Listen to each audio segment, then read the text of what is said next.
Rádio Filosófico Nimrod FM 1707. Estamos a começar com a nossa leitura bíblica no livro de Jó, do seu primeiro capítulo, versículo 1 em diante. A passagem tem como título Um homem rico e honesto.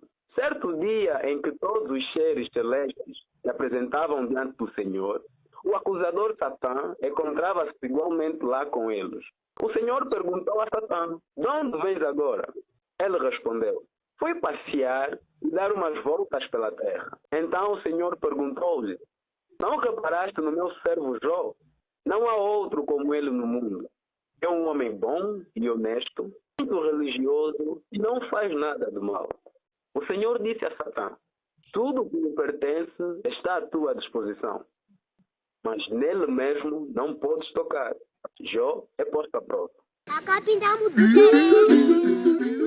Lugar é Bapostori, é com a história bíblica de Jó que lhe desejamos as boas-vindas. Hoje é o grande programa de sábado, o Big Sabata para os santos no dia santo. Hoje trataremos de uma reflexão em torno da relação existente entre Deus, Satanás e o homem. Fique aí ligado para compreenderes na visão do irmão Edson de Almeida, ou seja, profeta Enoque. Fala para vocês, MRPL Salomão. Para tal, tu já não tens motivo para ficar só. Entre na frequência 17.07, Rádio Filosófico Nimrod. Também podes contribuir enviando-nos uma mensagem através do Instagram e o canal do YouTube. Caro irmão, hoje temos um tema de capital importância e tremenda significação para os apóstolos e não só. Estaremos aqui em correspondência com o profeta Enoque, onde vai poder, na sua visão, nos levar a compreender que relação poderia existir entre Deus, Satanás e o homem. Então, bom profeta, seja bem-vindo. Antes, queremos saber, afinal, que objetivo está na base de compreendermos este tema? O objetivo principal de darmos esse conhecimento é tentarmos entender o propósito da vida, a relação entre Deus, o demônio e o homem.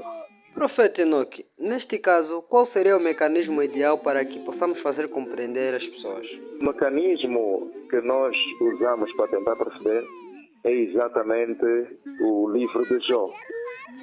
A partir desse princípio, dessa história, nós conseguimos ter uma noção das bases desse relacionamento entre Deus, o demônio e o homem. Então, estamos recordados que no livro de Jó, logo ali no primeiro versículo, diz que Deus convocou uma reunião nos céus para os seus filhos aparecerem. E dentre eles apareceu também Satanás. Então, o que vamos entender aqui, primeira coisa, é que se Satanás apareceu ali e não foi expulso, é porque ele também é filho. Então, sentiu-se no direito de aparecer ali. A reunião, é óbvio que Deus vai fazer a reunião com seus filhos nos céus. Isso já é outro princípio, porque as pessoas entendem que Satanás foi expulso dos céus para a terra. E como é que é possível depois ele aparecer numa outra reunião com Deus, com seus filhos? Ele também, como filho, está ali, não foi expulso, não foi sequer advertido ou repreendido, livre. E outra coisa que vamos chamar a atenção é que Deus começa o diálogo nesta reunião falando exatamente com Satanás, Lúcifer, e dirige-se a ele nos seguintes termos: "De onde vens?" Parece ser uma conversa amigável, uma conversa descontraída, em que Deus está a ter com um dos seus filhos. E ele responde dizendo: "Não venho de passear a terra." E de fato, claro que ele, como dono e senhor, entre aspas, não é, do planeta Terra, dono e senhor do mau trabalho, foi supervisionar a sua manobra. Se está tudo bem, está tudo sob controle. E depois de ele dizer isso, Deus pergunta: "Isto não serve o Jó?" Nós temos que entender. Primeira coisa, quem vai para uma reunião deste tipo, em que a pessoa máxima é que conhece o tema, logo fica à espera de que lhe seja anunciado o tema. Ou seja, Satanás foi para ali sem saber o que é que iria se passar. Deus suspende o diálogo com toda a gente e começa a abordar essa conversa com o maligno. Logo que é óbvio que dá-se conta que foi Deus quem alertou, quem despertou o interesse em Jó. Não era esse o pensamento de Satanás. O próprio Deus é que alertou e disse assim: viste o meu servo Jó, servo temente a Deus, servo, quer dizer, um homem que é o mais íntegro neste momento na terra. E o próprio Lucifer depois responde: não, ele só é íntegro porque tu lhe abençoaste com riqueza, essa coisa toda. É Deus quem depois permite e diz assim: não podes tocar na riqueza, nas coisas que ele tem. Então Deus dá a permissão. É um dos detalhes na relação de Deus e o demônio que temos que ter em conta. É Deus quem orienta, é Deus quem dá permissão, é Deus quem muitas das vezes chama a atenção até o próprio maligno. Viste aquele meu filho, então o próprio maligno desperta e vai fazer o seu trabalho. Vai fazer o seu trabalho com uma orientação e com limites, porque Deus lhe diz: toca nele daqui para ali, na riqueza, nos bens, mas guarda a vida. Quer dizer, que um limite que Deus está a decretar e ele, o maligno, tem que cumprir aquele limite. Ele não está autorizado a extrapolar aquilo que Deus limitou. Isso levanta outro princípio que é que o demônio não tem liberdade para atormentar quem ele quiser, não tem liberdade para matar, para provocar doenças sozinho, por mera conta. Tudo é feito com a permissão de Deus e com os limites de Deus. Esse é um dos princípios que nós temos que entender. Nossa primeira mensagem: olá, sou José Fato, mais conhecido por José, fala por Luanda. Gostaria de saber quem é esse ser que age segundo os limites de Deus. Acho que ele se refere ao Satanás. Quem ele é? É um servo de Deus. Porque se não é esse o nome que vamos chamar a quem cumpre ordens superiores, com limites, com muito rigor, então não sei qual é outro termo que nós vamos usar. Então podemos concluir aqui que Satanás é um servo de Deus. Para o mal. Temos mais uma mensagem, diz o seguinte: olá, sou o Sapi, a partir do Bié. O Satanás é um filho de Deus, mas alguém que se rebelou. Praticamente o homem tende a combater. Agora, como é que fica esse princípio? Olhando para a história de Jó, vamos entender o seguinte: a relação de Deus com o maligno é uma relação saudável. Primeira coisa, não tem antagonismo. Quer dizer que ele é um servo que cumpre ordens para provocar o mal e tentar os homens, para vir a fortificar e elevar o nível espiritual dos homens. Afinal de contas, como é que vamos entender isso? É só confusão que nós às vezes fazemos, porque já temos preconceitos e pré-fundamentos, já temos uma ligeira concepção formatada nas nossas mentes. Por isso é que às vezes cria dificuldade. A questão é a seguinte: Deus criou o maligno já como anjo mau para fazer o trabalho mau.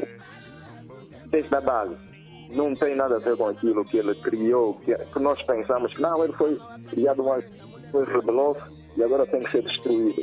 A partir desse princípio, nós ficamos confusos se começarmos a entender a coisa dessa maneira. Porque começamos a ver que Deus nunca vai destruir o maligno, porque ele tem que ser destruído, foi feito para ser destruído, ele rebelou-se. Então, ele conseguiu provocar uma tentação para que Eva viesse a pecar e o Adão. Não foi destruído. O próprio Jesus Cristo depois apareceu, foi tentado pelo maligno. Jesus, com o poder que tinha, não destruiu. E há tanto tempo nós à espera que o maligno seja destruído e ele não é destruído. Então nós temos que entender a partir da história de Jó que o demônio não foi criado para ser destruído. Esse é um princípio que a pessoa tem que perceber. Ele está em Apocalipse e há uma passagem que diz que o maligno será preso por 1000 anos e depois será solto. E depois sim, no fim, virá a ser destruído. Quer dizer, então o que é que nós estamos a falar aqui? Alguém que depois de tanto mal ainda será preso por 1000 anos. Mas qual é o objetivo de manter alguém preso por 1000 anos, não ser destruído e ainda ser solto por mais um tempo e voltar a atormentar mais as pessoas? Nós estamos a falar de um tempo infinito.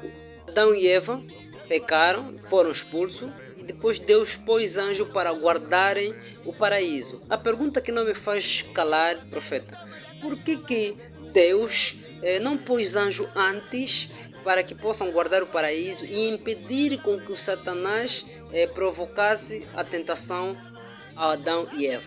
Que não era esse o propósito. O propósito era livre acesso ao maligno. E por que Deus faz isso? Por causa do seu princípio de livre-arbítrio. Deus é tão justo, que Ele cria a si próprio, que é luz, que é o bem, mas tem que criar também o seu adversário, que é o mal, que é a escuridão. Para as pessoas terem mesmo esse poder de escolher, o livre-arbítrio. Então eu sou livre de escolher o bem e o mal. Mas Deus, tão bom que é, Ele próprio encarregou-se de criar o próprio mal e criou o próprio Satanás, o próprio Lucifer. Para as pessoas terem essa opção. Então, estão com Deus, tudo bem. Não quero estar com Deus, eu tenho uma opção, tenho uma alternativa. E é assim que o próprio Deus, que é o Criador de todas as coisas, criou a escuridão com esse objetivo. Qual é o princípio que tem aqui? Nós podemos ver que o objetivo de Deus era criar o planeta Terra. Ele criou o planeta Terra, mas num pequeno local fez o paraíso. Se fosse para fazer o paraíso, a terra toda, ele enchia a terra toda com paraíso, mas fez o paraíso apenas no local. Quer dizer que o objetivo era expandir o bem que existe no paraíso para toda a terra. Mas expandir o bem, porque ele criou Adão já adulto. Adão foi criado já na idade de 20 anos, não foi criado bebê, foi criado já adulto. Então Adão e Eva tinham que regressar ao ponto zero, regressar à escuridão, para partir da escuridão e a partir das dificuldades do ponto zero na Terra, então começarem a tornar a Terra, transformar a Terra num paraíso. Esse é o propósito da humanidade. Por isso que entra a escuridão, por isso que entra Lucifer nessa história, para fazer com que o homem volte a zero, a estaca zero, no seu ponto mais baixo, e comece uma progressão até o próprio homem tornar-se um ser iluminado. E quem vai trazer as pessoas ao nada, levar ou brilhar as pessoas a atingir ao nada, é Lucifer, Satanás. Tem um papel importante aqui em atormentar as pessoas. Nesse tormento as pessoas vão se capacitar. As pessoas vão encontrar a luz. É nos momentos difíceis onde nós vamos então dizer assim: bom, eu estou nessa situação, mas apesar de tudo, eu amo Deus. Esse aqui é o amor verdadeiro. Um exemplo nós podemos ter, por exemplo, de um filho. Um pai que é milionário e tem filhos ricos, ele é rico, os filhos também são ricos. O amor que aqueles filhos vão mostrar é um amor que o pai nunca saberá se é verdadeiro ou não. Os filhos vão sempre agradecer muito o pai, sempre com presentes de luxo e tudo por causa das coisas. E esse é o princípio que o próprio Satanás disse: não, tira a riqueza de Jó, tira tudo para ver se ele estará contigo. Então esse é exatamente o fundamento. Tudo tem que vir do zero. Esse pai, o dia que perder toda a fortuna e dizer: meus filhos, eu perdi tudo, não tenho nada, estou pobre. Há filhos que vão dizer: pai, você não é meu pai, não vamos nada, eu vou-me embora. Então, aí o pai vai dizer que filhos são, que filhos eles têm, que são bons e maus. E é ali naquele momento da verdade. Então esse é o princípio. Deus não pode criar homens de luz, iluminá-los do nada e eles herdarem a vida eterna do nada.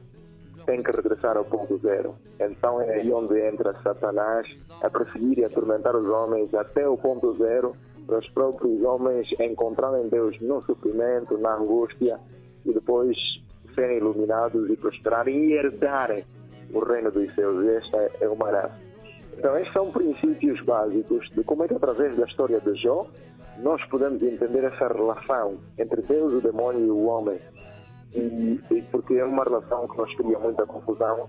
Há pessoas que dizem assim: não, se Deus criou o maligno, um anjo bom, era iluminado e ele se rebelou, então por que ele não destruiu o demônio até hoje? Até hoje faz tanto mal, mata crianças, provoca guerras, isso tudo.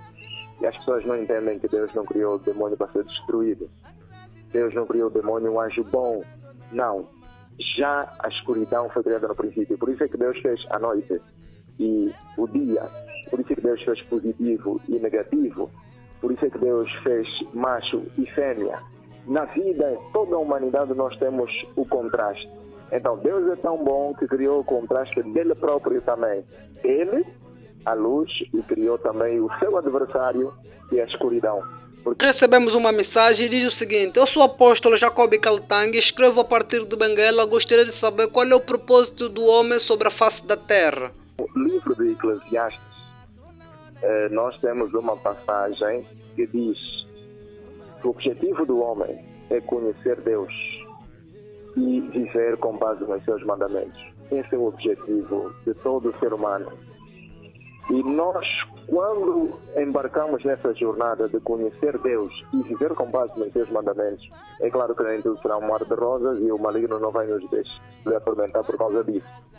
Mas vamos conseguir perceber que, com base nestes conhecimentos que Deus vai nos fornecer, na sabedoria, no entendimento, na santidade, no jejum e na oração, Deus vai nos capacitando com mais poder, mais autoridade para ultrapassarmos as dificuldades. Porque o maligno, ele entra nas pessoas, mina a mente das pessoas com falta de entendimento, com falta de conhecimento, e as pessoas, enquanto estão com dificuldades, se desesperam, porque não têm o conhecimento de Deus, não têm o conhecimento do Espírito Santo, não têm o conhecimento de alternativas, como ultrapassar determinadas dificuldades. Então, buscar o conhecimento, a sabedoria, é a primeira coisa. Mas isto é o princípio. Temos que ter uma vida de oração, jejum, acompanhada de santidade. Este é outro requisito fundamental. Mas tudo isso também tem que se ter a ver com a paciência, porque há perseguições, há tormentos, há angústias, há dificuldades que perduram por muitos anos na vida das pessoas. Só para citarmos aqui um exemplo. José, quando foi vendido pelos irmãos como escravo, ele passou 13 anos naquele processo de escravo e depois como preso, 13 anos, porque ele foi vendido quando tinha 17 anos, até os 30 anos de idade é quando ele foi nomeado para ser vice-governador, podemos assim dizer, do Egito. 13 anos. Vamos entender, por exemplo, que Moisés, desde o tempo que ele matou aquele egípcio e fugiu para o deserto, ele ficou 40 anos no deserto a criar, a pastar o gado do sogro. Ali, perdido, sem saber os seus objetivos, o que seria da vida. Fez 40 anos, porque ele, quando mata o egípcio, já tinha 40. Quando fica mais 40 em casa do sogro, faz 80 anos, Moisés é chamado para salvar o povo hebreu aos 80 anos. Ele faz aquele resgate do povo hebreu, vai para o deserto com eles e fica mais 40 anos. Então a vida de Moisés foram 40, 40, 40. Ele morre com 120 anos. É muito tempo de paciência, muito tempo de espera. E outros grandes profetas que esperaram muito tempo, Deus lhes mostrou profecias da vinda de Jesus Cristo, do fim dos tempos, coisas extraordinárias, e enquanto estiveram em vida, essas coisas não aconteceram. Vieram acontecer algumas coisas depois da morte deles. A paciência é fundamental. E nisto, para termos essa paciência, sem nos desviarmos, é que sejamos todos os dias com Deus, na presença de Deus. É aquilo que Cristo diz: orar sem cessar, porque a carne é fraca e o tentador está aí, sempre às portas, sempre à espreita. Então, orar sem cessar, buscar o conhecimento, buscar a sabedoria de Deus, com muita paciência, com muita calma, e aguardar um momento, porque Deus tem tempo. Então, o tempo de Deus há sempre de chegar. A fé não é esperança. Fé e esperança são coisas diferentes. Mas a esperança também é um elemento que deve fazer parte da fé. Está lá incluído. Então é importante que assim seja. Mais uma mensagem diz que eu sou o Paulo, a partir de Luanda. Em detrimento do sofrimento e tribulações que o homem passa, sempre procura questionar quem é Deus e onde ele habita. Quero saber, a propósito. Deus habita em dois lados. Habita por fora e por dentro. Fora como? Porque existe um Deus, como podemos ver no Pai Nosso. Pai Nosso que estás nos céus. Ele está no céu. Há uma entidade que criou esse universo. porque é complicado nós chegarmos num mundo como este perfeito e depois dizemos assim, quem fez isso? E alguém nos diz, não, surgiu aí por acaso. Não, não surgiu por acaso, alguém fez. É muita perfeição demais. Então, ao mesmo tempo, Deus está fora, ao mesmo tempo, Deus está dentro. Ele pôs uma partícula dele em nós. Por isso é que ele diz, façamos o homem à nossa imagem e semelhança. E que ele, o homem, domine a terra, domine os animais. Quer dizer que Deus nos fez com um poder interior em nós, para nós exercermos domínio sobre a criação. Então, Deus ao mesmo tempo está fora. Nós oramos para Ele nos céus, mas ao mesmo tempo está em nós. É esse Deus que está em nós que nós temos que exercer uma busca muito intensa para encontrá-lo. Porque Ele habita em nosso pensamento. Nós adoramos Deus através do pensamento. O pensamento é o primeiro passo, o segundo passo é a palavra. E é a palavra que tem a força para materializar as coisas. E o objetivo de Deus é exatamente esse. Deus está em nós e também está fora de nós. Com estas premissas, queres dizer o quê? Quer dizer que este Deus em nós é que nós temos que ter uma busca muito intensa. É claro que com as dificuldades, com as vicissitudes da vida, às vezes nós ficamos com a mente escura, não vemos alternativa, não vemos soluções. Tudo parece dar errado. Mas é aí onde entra a fé. É aí onde entra o entendimento de que Deus está aí, está fora de nós, mas também está em nós. Nós somos filhos dele e a qualquer momento, se persistirmos na fé, vamos encontrá-lo dentro de nós e fora. Ainda não respondeu o que o ouvinte queria. Quem é Deus? O Criador dos céus e da terra. Aquele que criou-se a si mesmo. Aquele que nós também, como humanos, por causa da nossa limitação, não conseguimos entender claramente.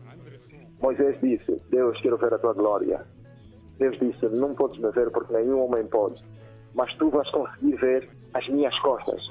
Por amor que eu tenho por ti, Moisés. Então, muitas das vezes nós só conseguimos ter uma ideia das costas de Deus quando estamos muito elevados. Porque senão o próprio Deus não se revela a nós. Nós não o conseguimos perceber por inteiro. Então, essas questões vão permanecer conosco durante muito tempo. Porque até é um dos princípios da fé. Tudo gira em torno de nós entendermos que Deus existe, Ele é o nosso Criador, está em algum lado, chega. O resto é essa fé, as cegas, que vamos conseguir, se permanecermos firmes, alcançar a vida eterna, o paraíso ou os céus, e aí, se calhar, conseguimos entender finalmente quem é Deus. Este telefone não para de vibrar, assim entrou mais uma mensagem. Diz o seguinte: olá, eu sou a Ana Fernandes, falo a partir de Luanda. Gostaria de perguntar ao profeta, afinal de contas, como descobrir o nosso propósito, tal conforme Deus predestinou? Cada um de nós, com oração, com jejum, com meditação, consegue perceber os objetivos e os nossos propósitos. Cada um de nós tem um propósito. Deus já elaborou isso. Desde o momento que Ele cria as almas, Ele já explica a alma antes de chegar ao corpo da pessoa. Ele já explica o propósito da vida da pessoa. Muito obrigado, profeta Enoque, pela sua disponibilidade. Assim acabamos por enviar-te as nossas saudações e a sua linda família. Apresentou-me El Salomão e se esquecer os dois Mateus, Pedro, Profite, El, diretor da rádio, e AP Arthur, técnico de som. Angola, Benguela, One Time Show.